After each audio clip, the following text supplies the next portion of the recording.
Aujourd'hui, on inaugure la voie verte de Gagnères, partie gardoise, qui rejoint la voie verte qui vient d'Ardèche, qui va favoriser la mobilité douce, la transition énergétique et environnementale.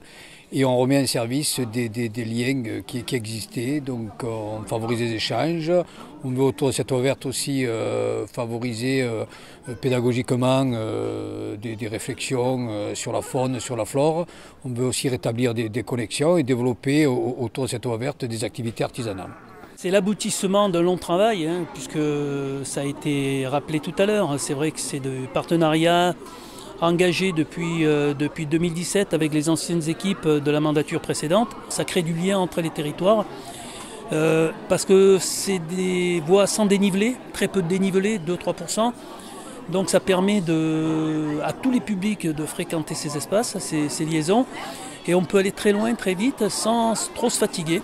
Et donc c'était quelque chose de très intéressant. Cette voie verte est déjà pratiquée, donc c'est du vélo, c'est de la trottinette, c'est du roller, et puis c'est les familles qui se retrouvent et chacun a son rythme, chacun donc trouve intérêt à pratiquer cette voie verte. Et comme je le disais dans le discours, ça favorise vraiment le bien vivre ensemble et le lien social. Nos prochains gros travaux, c'est les pôles multimodales de Bessèges et de Saint-Ambrois avec la réouverture de la ligne Alès-Bessèges. Concrètement, ce qu'on souhaite, c'est que les gens puissent aller à pied jusqu'à la gare ou à vélo et prendre le train directement sans prendre de voiture.